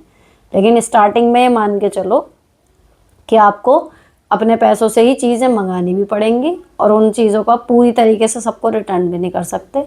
तो थोड़ा सा पैसे और टाइम इन्वेस्ट करके बढ़िया बढ़िया कंटेंट बनाना शुरू करो। तो ज्वाइन हर कोई हो सकता है। 500 सब्सक्राइबर चाहिए होते हैं शायद उस पर यूट्यूब पे, या इंस्टाग्राम पे फॉलोवर हैं तो वो भी ऐसे ही होंगे, 500 या 1000 फॉलोवर हो तो भी। तो ये तो क्राइटेरिया होता है। उसके बाद आप काम जितना करोगे उतना आपके लिए अपॉर्चुनिटीज़ फिर आनी धीरे धीरे शुरू हो जाएंगी। 1.5 साल लगेगा लेकिन। नेक्स्ट, हाय दीदी, मैं अपने पति के साथ दूसरी सिटी में रहती हूँ तो वहाँ पे मेरी बेटी को वहाँ की दवाई नहीं लगती, तो क्या करूँ कि वहाँ की दवाई पानी सूट करने लगे। वो तो भैया रहते रहते ही होता है, फिर शरीर ढलते ढलते ढलता है। नेक्स्ट, नमस्ते दीदी, हमेशा हमें आपसे सलाह मांगती हूँ लेकिन आज आपको एक एडवाइस दे रही हूँ। देखो, आज भी ऐसे टीचर हैं जो 5th and 8th class pass हैं लेकिन गवर्नमेंट टीचर हैं और पूरा दिन सिर्फ स्कूल में बैठकर वापस आ जाते हैं। ना तो उनको खुद को कुछ याद होता है, ना ही वह बच्चों को कुछ पढ़ाते हैं, बस सैलरी ले लेते हैं। इसलिए शायरी एग्ज़ाम बीच में रखना होगा। जो भी अच्छे टीचर होंगे उन्हीं को एक्सेप्ट करेंगे, वरना रिटायर कर देंगे। तो इसलिए आप दिल लगाकर अपनी तैयारी करो। अगर व्लॉग्स ना भी आए तो हम पुराना देख लेंगे। गॉड ब्लेस दीदी, आपकी जॉब हमेशा आपके साथ रहे। ऐसे लोग हैं भी तो यार, वो कितने साल और करेंगे। और आप मान लो कि वो पढ़ाते नहीं, करते नहीं, आप ये सोच रहे हो, लेकिन एक मानवीय आधार तो देखो। एक आदमी की सैलरी आ रही है 80-90 हज़ार रुपये, वो सैलरी ले रहा है, उससे उसने लोन लिए हुए होंगे घर के, गाड़ी के, बच्चों की पढ़ाई के, है ना। अब आपको तब से नहीं नज़र आया कि वो 8वीं पास है या क्या है। अब आप सडनली उसकी नौकरी पर प्रश्न चिन्ह लगा दो। मुझे सच में अपने से ज़्यादा चिंता उन्हीं टीचर्स की और हो रही है। मुझे अपने ऊपर तो भरोसा है, ये नहीं होगा मैं कुछ और कर लूँगी, कुछ ना कुछ तो करूँगी, ठीक है, ईश्वर ने बुद्धि दी है। लेकिन कई लोग इस कगार पे हैं कि वो नौकरी ही कैसे कैसे कर रहे हैं। और ये रही बात कि वो कुछ नहीं करते, भैया जो जी रहा है ना इस नौकरी को, उसे ही पता है कि ये नौकरी करनी ना कितनी, मतलब आपको अंदर से तोड़ रही है ये नौकरी। आपको महीने की सैलरी तो मिलती है लेकिन आप बिल्कुल ऐसे हो जा रहे हो कि आप अपनी क्षमताओं का यूज़ नहीं कर सकते, है ना। आपको समाज में गलत नज़र से देखा जा रहा है कि आप कुछ करते नहीं, है ना। आप चाह कर भी अपने स्टूडेंट्स को वो चीज़ नहीं दे पा रहे एजुकेशन में जो आप दे सकते हो और देना चाहते हो, क्योंकि आपको इधर उधर इतना फंसाया हुआ है। आप क्या करते हो ना, उसकी एक एक चीज़ का आपको डिजिटलाइजेशन करके ऐसे प्रूफ देना पड़ता है जैसे आप चोर हो।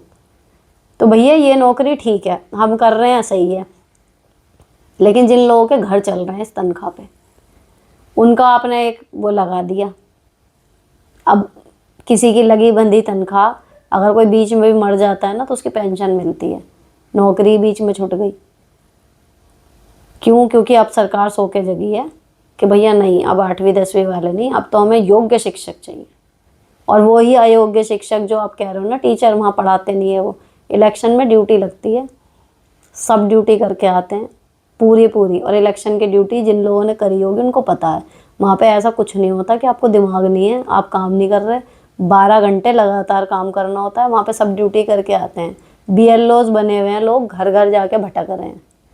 तो वहाँ अगर क्लास में कोई नहीं पढ़ा रहा ना, तो मुझे तो ये समझ में आता है कि भाई ठीक है, मैं लगी हुई हूँ, 23 साल हो गए, लेकिन मुझ में अभी बच्चों को पढ़ाने का जज्बा भी ख़त्म नहीं हुआ, मैं लगी हुई हूँ नहीं जितना भी टाइम मिलेगा मैं पढ़ाऊँगी, लेकिन इतना टॉर्चर कर दिया जाता है कि शायद मन ही नहीं करता होगा, मुझे लगता है ऐसा उन लोगों को देख के, कि शायद शुरू में ये भी ऐसे आए होंगे। वही ससुराल में होता है ना, जब बहू जाती है तो सोचती है यार मैं बहुत अच्छा करूँगी, मैं अच्छी बहू बनूंगी ये वो, लेकिन फिर वहाँ से पेंच लगने शुरू होते हैं, इतना कुछ होता है कि ले भाड़ में जा। तो मुझे लगता है जो टीचर नहीं भी पढ़ा रहे ना, उनमें से कुछ तो खैर मैं मानती हूँ, कुछ लोग तो हैं ऐसे कि जिनको देख के गुस्सा आता है कि चलो कुछ तो करके खा लो, ऐसे भी लोग हैं। लेकिन जो उम्र दराज हैं, मुझे उनको लगता है कि उन्होंने भी अपने टाइम पर काम करा होगा, लेकिन भाई एक लिमिट होती है। आदमी चाहने के बाद भी पढ़ा ही नहीं पा रहा, तो एक टाइम ऐसा आ जाता होगा कि उसके पास मौका है, क्लास में बैठा है, फिर भी नहीं पढ़ा रहा, अब उसका मन ही हट गया। होती है ना ये चीज़। और दूसरी तो अब ये जो एग्ज़ाम आ गया, जब आपको ये पता हो ना कि ये नौकरी 2 साल बाद रहेगी नहीं रहेगी, आपका क्या मन करेगा बच्चों को पढ़ाने का? उल्टा ही जाएगा सब कुछ। तो भाई मैं इस चीज़ में, भले टीचर पढ़ा रहे हैं नहीं पढ़ा रहे हैं, लेकिन ये चीज़ गलत थी है। मैं इसके लिए कभी कन्विंस नहीं होंगी कि हाँ ये फैसला बिल्कुल सही था, होने चाहिए। अरे आपको छटनी करनी है, आप रिज़ल्ट देख लो बच्चों का कि बच्चों के रिज़ल्ट कैसे आ रहे हैं, आप बच्चों के निरीक्षण कर लो, उनका स्तर सुधर रहा है नहीं सुधर रहा है, आप चेतावनी दे दो, वेतन काट दो। अगर कोई टीचर पढ़ाई में लापरवाही कर रहा होगा, अपने आप उसके स्टूडेंट पढ़ना नहीं सीखेंगे। ये चीज़ें होती हैं और ये होती भी आई हैं अब तक, इस पर तो कभी उंगली नहीं उठाई किसी ने कि जी हमारा निरीक्षण क्यों कर रहे हो। लेकिन ये कि जी अब जो टेस्ट एंट्रेंस का है वो अब पुराने भी करेंगे, नहीं तो आप जाओ, भाई मैं नहीं कन्विंस होने की इस चीज़ के लिए कभी भी। पेपर तो दूंगी ही, लेकिन कन्विंस में कभी नहीं होंगी कि ये चीज़ किसी भी दायरे में आके सही थी। नेक्स्ट, मैम थैंक्स ऑलवेज, हमेशा आपकी स्टोरी से सीख रही हूँ बहुत कुछ और सीखना भी है। अभी एक चीज़ परेशान कर रही है, मेरी बेटी 3 साल की है, हमेशा हम दोनों हस्बैंड वाइफ कपड़े लेने जाते हैं, पर हमेशा जो मेरे हस्बैंड को पसंद आते हैं वही लेते हैं। इस बार बहन की रिंग सेरेमनी में भी सेम हुआ। फिर मैंने गुस्से में कह दिया कि मैं जॉब करूँगी तो अपनी बेटी को अपनी पसंद के कपड़े दिलाऊंगी। हस्बैंड ने तो मुँह बनाया इस बात पर। मुझे ये चीज़ बहुत बुरी लग रही है, कहीं ना कहीं क्या करूँ मैं। आपके जो पसंद करे हुए कपड़े हैं उनमें पूछे तो करो कि इनमें कमी क्या है। मुझे देखो पर्सनली मैं बताऊँ, मुझे याद आता अदिति का, जो मेरे देवर की लड़की थी, उसको शॉर्ट ड्रेसेस या स्कर्ट वगैरह मेरी देवरानी को शौक था कि वो पहने, लेकिन मेरे देवर उसको अक्सर यही कहते थे कि नहीं ट्राउज़र वगैरह दिलवा दो। ठीक है, तो वो भी अक्सर यही कहती थी कि मतलब इसको अदिति को ना वो पहनने नहीं देते। जब मेरे पास वो रही कुछ दिन, तो मैंने उसको एक छोटी सी स्कर्ट और टॉप वगैरह पहनाया, पर्स वर्स लटका के मैंने उसकी फ़ोटो खींची और उसको भेजी उसके पापा को। तो वो मतलब कि अरे मेरी बेटी कितनी सुंदर लग रही है। तो मेरी देवरानी का यही रिएक्शन था कि तुम पहनने ही नहीं देते कभी उसको, ऐसी ड्रेसेस देखो भाभी ने पहना दी कितनी सुंदर लग रही है। लेकिन उसका लॉजिक था कि वो जहाँ पे रहते थे ना, वहाँ पे थोड़ी लोकेलिटी ऐसी थी कि वो अगर बच्ची इतने ऊंची कपड़े या फिर स्कर्ट वगैरह पहनेगी, वो हो सकता मेरे देवर को सेफ ना लगता हो या कुछ भी है। तो बाप होने के नाते उनकी एक अलग वो थी। तो गलत कुछ नहीं होता, एक बार पूछ के देख लो कि जो आप कपड़े पहन रही हो कि ए जी इसमें कमी क्या लग रही है, मेरे को समझाओ तो सही। हमेशा मतलब मेरी और आपकी चॉइस अलग ही हो जाती है। या फिर 4 कपड़े आप अपनी मर्जी के ले रहे हो, 1 कपड़ा मेरे का दिलवा दो। आपने वो चीज़ बात ना करके सीधे कि मैं जॉब करूँगी और तब मैं अपने हिसाब से, तो ये तो लड़ने वाली बात होगी, ये सॉल्यूशन निकालने वाली बात नहीं हुई। Next, you are right ma'am, ससुराल वालों को खुश करने के चक्कर में खुद को भूल जाते हैं, मैंने भी ये गलती की है, अब सब बढ़िया है, थैंक यू सो मच। चलो जी, वेलकम। नेक्स्ट, मेरी शादी को 16 साल हो गया, लेकिन अभी तक पति को मुझ पर ट्रस्ट नहीं हुआ। हम लोगों के बीच बहुत लड़ाइयाँ होती हैं, मैं मुझ पर हैं बाथरूम करते हैं और मेरे माँ और बहन के बारे में बहुत उल्टा सीधा बोलते हैं, जिसकी वजह से मेरी उनकी बहुत लड़ाई होती है। मुझे बताएं मैं क्या करूं। भैया फिर वही वाली बात, मुझे बताएं मैं क्या करूं। मैं होती तो अब तक तो उसे पीट पाट के ना दफा कर चुकी होती अपनी लाइफ से। आप अब तक कुछ ना कर पाई तो अब क्या करेंगी, रहने ही दो जैसे चल रहा, क्या ही बताऊंगी मैं हमेशा यहाँ ऐसे सोल्यूशन बताती हूँ कि अगर मैं ऐसी सिचुएशन में फंस जाती तो मैं क्या करती, और यकीन मानो मैं उस हिसाब से बताती हूँ कि अगर मेरे पास जॉब नहीं होती तब भी मैं क्या करती। लेकिन इस सिचुएशन में आप पूछ रहे हो कि क्या करूँ, ये चीज़ बर्दाश्त करने की है। नेक्स्ट, दीदी मेरा बेटा बहुत मोबाइल देखता है, बाहर जाकर बहुत जिद करता है, 2.5 साल का है। 2.5 साल का है वो। तो क्यों उसकी जिद पूरी कर रहे हो भैया? चश्मा लग जाएगा 6 साल का होते होते उसके। रोए पिटे कुछ करे, फ़ोन की बजाय उसको और एक्टिविटी में, अभी 6 महीने, सोचो मुझे और कोई काम नहीं है, मेरे को अपने बच्चे का फ़ोन ही छुड़ाना, मेरी फर्स्ट प्रायोरिटी यही है। उसको कुछ भी और एक्टिविटी कराओ, लेकिन कराओ, छुड़वाओ उससे फ़ोन। नेक्स्ट, एक सलाह चाहिए आपसे। मेरे हस्बैंड सऊदी में फंसे हैं 2 साल से, कार एक्सीडेंट की वजह से मेरे पैसे 2 लाख से ज़्यादा का जुर्माना लगा है, इसलिए ट्रैवल बैन लगा है, जब तक पैसे नहीं देंगे आने नहीं मिलेगा। वो बोल रहे हैं हम तुम अपना गोल्ड की ज्वेलरी रख दो, गहने सुनार ब्याज पर पैसे देगा, मंथली 50,000 लेगा ब्याज, क्या मुझे रखना चाहिए? उन्होंने लाखों रुपए कर्ज के अपना गुजारा किया है। मेरे इन लॉज बोल रहे हैं कुछ कर लेगा, पर अब उनकी तकलीफ़ नहीं देखी जाती। वो दूसरों की कार में सोते हैं, रात को 24 घंटे में एक बार खाते हैं, रिस्क लेना चाहिए। बिल्कुल, पति के लिए तो भाई इतना तो करना पड़ेगा, वो इतने कष्ट में है तो। ज्वेलरी का क्या है, या तो बन जाएगी, ना बनी तो भाड़ में जाए, पति तो वापस आए।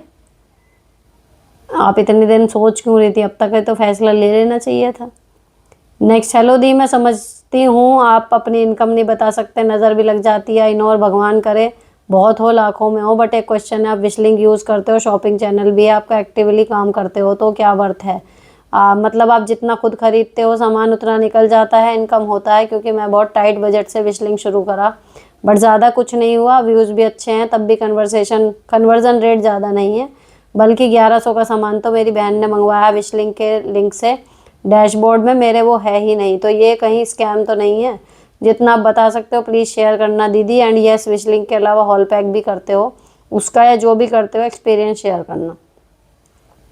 मैं तो हॉल पैक ही यूज़ करती हूँ, और ऐसे ही किसी की रैंडम वीडियो देख के कई साल पहले मैंने ऐसे ही शॉपिंग चैनल जैसे मैं देखती रहती थी अपनी शॉपिंग के लिए, तब तो मैं काम भी नहीं करती थी शॉपिंग का, तो मैंने ऐसे ही हॉल पैक अकाउंट बना लिया था कि जो मैं खरीदूंगी, मैंने बस ये सोच के बनाया था कि जो मैं शॉपिंग करूंगी, मैं खुद ही इतनी करती थी, एटलीस्ट मैं वो इससे मंगाऊंगी, और मेरा कुछ कमीशन जो भी बनेगा वो पैसे समझ लो कॉस्ट में मेरी कम हो जाएंगे। फिर वो पड़ा रहा साल, 1.5 साल, 2 साल ऐसे ही अकाउंट बना हुआ। एंड देन फिर मैंने जब यहाँ पे मेरा चैनल ग्रो कर गया था, तब मैंने ऐसे ही रैंडमली एक बार एक लिंक डाला, तो उसमें अर्निंग आनी शुरू हुई, कुछ पैसे रुपए दिखने शुरू हुए, 2-4 रुपए। तो फिर मुझे लगा, मैंने कभी ये तो आ रहे हैं, तो फिर उसका ये हुआ कि पैसे ट्रांसफ़र भी कर सकते हो। जब करके देखा तो मतलब इसमें प्रोसेस में, मतलब मैंने इसे बहुत हल्के में लिया था, तो ये 2.5-3 साल जो हैं वो लग गए थे। उसके बाद फिर ये काम शुरू हुआ, अब मैं हाँ इसको सीरियसली कर रही हूँ। लेकिन देखो इसमें जो है विशलिंग का जो काम है, स्कैम कुछ नहीं है, बहुत सारे क्रिएटर विशलिंग यूज़ करते हैं। इनफैक्ट मेरे को हॉल पैक वाले इक्का दुक्का ही दिखते हैं, पर मेरा मन नहीं करता चेंज करने का, बार बार अलग अलग जगह जाओ, एक ही जगह आप लग के काम करो। ये मेरे माँ पिताजी हमेशा कहते थे कि किसी भी जगह काम करो, लग के करो, तो कुछ साल बाद तुम्हारी वहाँ पे कुछ इमेज बनती है। और वो हुआ भी कि हॉल पैक से मेरे को अलग अलग तरीके के फिर वहाँ से अपॉर्चुनिटीज़ आती हैं, क्योंकि मैं लगातार उसी पर काम कर रही हूँ, है ना। तो इसमें क्या होता है कि विशलिंग भी फेक तो नहीं है, काम तो ये भी करता है। दूसरा जो कह रहे हो ना, आपकी बहन ने मंगाया 1100 का, ये वो कहीं ना कहीं वो लिंक टैप करने में गड़बड़ हुई होगी, जो वहाँ का एफिलिएट लिंक आता उस पर नहीं गया होगा, या फिर उसे करने के बाद कार्ट में ऐड कर दिया होगा, ख़रीदा बहुत बाद में होगा 1-2 दिन का। तो जब खरीदो तभी के तभी ऐड कर लो, तभी के तभी ऑर्डर कर दो, तो ऐसा नहीं है, वो सेल वहाँ पर दिखाई देगी, ठीक है। तो मतलब वो नहीं है, कुछ भी स्कैम नहीं है इसमें। और मैं हॉल पैक से करती हूँ, ठीक है, दोनों चीज़ें मैंने आपको बता दी। नेक्स्ट, मैम मेरी हमेशा आपके वीडियो देखकर सारी प्रॉब्लम सॉल्व हो जाती है, थैंक यू, वेलकम। मैम मेरी जेठानी मेरी इज्जत नहीं करती, मुझे बात करने की इच्छा नहीं होती, लेकिन मेरी ससुराल में उनके सुने जाते हैं, मैं क्या करूँ? एक दिन मेरे मुंह पर डोर लगा दिया उनके रूम का, मुझे अब अच्छा नहीं लगता, अब इंसुलेटेड लगता है, इंसल्टेड होगा, दिल को बहुत बुरा लगा, प्लीज़ एनी सोल्यूशन। भैया जो हमारी इज्जत ना करे, हम उससे एक सीमित रिश्ता रखना शुरू कर दें, सबसे बड़ी एक ये स्ट्रैटेजी हर जगह काम करती है, हर रिश्ते में। जहाँ आपकी इज्जत ना हो वहाँ से चुपचाप थोड़ा सा हट जाना ठीक। अगर कोई ऐसा रिश्ता है जिसको आप बिल्कुल कट ऑफ कर सकते हो, बिल्कुल कर दो। अगर कोई ऐसा रिश्ता है परिवार का है, ये वो, अब इस उम्र में आके मैं कह सकती हूँ जितने भी रिश्तों से मेरा कट ऑफ हुआ है, ये चीज़ अगर मुझे भी किसी ने बता दी होती, या ये प्रैक्टिकली पॉसिबल है। थोड़ा सा अपने गुस्से को, ईगो को एक साइड में रख के जस्ट शांति से 2 कदम पीछे लेना एंड फॉर्मल रिश्ता रखना। इतना अगर आप कर पाओ ना तो आपका कोई रिश्ता टूटेगा नहीं, आपका अपमान भी नहीं होगा, आपको बुरा ही नहीं लगेगा, क्योंकि आप दिल से तो जुड़े हुए हो नहीं अब किसी से। जो आपकी बेइज्जती कर रहा है आप तभी तक बुरा मानते हो जब तक आप उससे प्यार करते हो, या फिर उसने इतना ज़्यादा बोल दिया। अब जब आप इतना घुस ही नहीं रहे तो इतना ज़्यादा उसे बोलने का मौका ही नहीं मिलेगा। तो जस्ट एक डिस्टेंस मेंटेन करो तो ये प्रॉब्लम आधी से ज़्यादा ख़त्म हो जाएगी। नेक्स्ट दी यही प्रॉब्लम है, 8 या 10 दिन होते ही कुछ ऐसा बोलते हैं सामने वाले, फिर बात करने का मन नहीं होता। तो बात वही है, मेरा मान लो किसी से बात करने का मेरा मन नहीं है ना, तो मैं बात नहीं करूँगी। इट्स सिंपल, इतना ही सिंपल है। नमस्ते नमस्ते, अगले ने कह दिया और ठीक, हाँ जी ठीक। हालचाल पूछने की भी तुम्हें कोई ज़रूरत नहीं है अगर तुम्हारा उससे बिल्कुल मन ही नहीं है बात करने का। सिंपल नमस्ते, hello, good morning and just आगे चले जाओ, और वो भी एक प्लेन फेस के साथ। तो आप क्या कर रहे हो, टेक्निकली आप रिलेशन निभा रहे हो, आप जुड़े हो उनके साथ। आपको कोई ये नहीं कहेगा ये तो आके बात भी नहीं करती, ये तो आके नमस्ते तक नहीं करती, इसका तो मुँह का बोल भी नहीं है मुँह का बोल, सुबह आएंगे नमस्ते करेंगे, बात खत्म। टेक्निकली राइट हो गए, उसके बाद आपने ऐसी कोई वाइब्स ही नहीं दी, अगले का मुंह पड़े आपसे बात करने का, आप भी खुश अपने एकांत में, फिर भी बेशर्म है आके बात करना शुरू कर दे, कुछ बोले सीमित से सीमित शब्दों में, जैसे हर शब्द के आपको पैसे पे करने पड़ रहे हो, इतने कम शब्दों में उत्तर दो और फेस रखो बिल्कुल फ्लैट, ना खुश ना गुस्सा ना प्यार, बिल्कुल फ्लैट, हाँ ठीक है, ये रखना शुरू कर दो तो आपके सब जगह चल जाएंगे रिश्ते। कहीं बुरे नहीं बनने के, कहीं भले नहीं बनने के, किसी से रिश्ता ख़त्म नहीं होगा। ये बिल्कुल मैजिक ट्रिक है। आई विश कि मुझे पहले से पता होती तो मैं बहुत सारे जगह इसको अप्लाई कर चुकी होती और बहुत सारे मेंटल स्ट्रेस से बच चुकी होती और मेरे सारे रिश्तों पर टिक होता कि मेरा यहाँ भी है, मेरा यहाँ भी है, मेरा यहाँ भी है। ये इतनी बढ़िया चीज़ है और ये नहीं सिखाती। लड़की की माँ को ये ज़रूर सिखाना चाहिए अपनी बेटी को कि बेटा सबसे रिश्ता रखियो, लेकिन ऐसे रखियो जैसे पानी पे तेल, कि जुड़े भी हैं लेकिन जुड़े हुए नहीं हैं। और ये चीज़ ना मेरे साथ जो टीचर है मैंने उनको बताई कि मैंने कहा ऐसे रहे निगेटिव लोगों के साथ जैसे पानी पे तेल। उसने अपनी डायरी में लिखी ये चीज़ कि ऐसे रहो टॉक्सिक लोगों के साथ जैसे पानी में तेल, हम साथ साथ हैं लेकिन फिर भी हम जुड़े हुए नहीं, हम अलग हैं। तो अपने चारों तरफ एक घेरा क्रिएट कर लो, टेक्निकली राइट रहो, सबसे जुड़े रहो, अटैच किसी से मत हो। तो ये बिल्कुल बढ़िया चीज़ है और ये मैं अब 100% जगह अप्लाई करती हूँ, 100%। तो बहुत ही बढ़िया रिजल्ट इसके मिल रहे हैं। अगर आपके साथ भी ये परेशानी है ना, ज़रूर ट्राई करना, मज़ा आ जाएगा लाइफ में। सॉर्टेड रहोगे एकदम चिल, ना किसी की बात का बुरा लग रहा है ना किसी की बात मैटर कर रही है आपके लिए, मस्त हो अपने में। और किसी से आपके बारे में अगर कोई पूछेगा कि वो कैसी है तो बढ़िया तो बढ़िया है, इसमें दोनों तरफ फ़ायदे ही फ़ायदे हैं। ठीक है, तो ये हो गए 158 के, मैंने सारे सवाल पढ़ लिए आज, एक भी नहीं छोड़ा है। बड़ी खुशी हो रही है मुझे इस बात की। तो मिलते हैं अगले एपिसोड में। फ़िलहाल ये आंसर अच्छे लगे हो ना तो चैनल को सब्सक्राइब ज़रूर कर देना, हाइप कर देना। मिलती हूँ आपसे अगले एपिसोड में। Till then bye bye, stay beautiful and sorted always.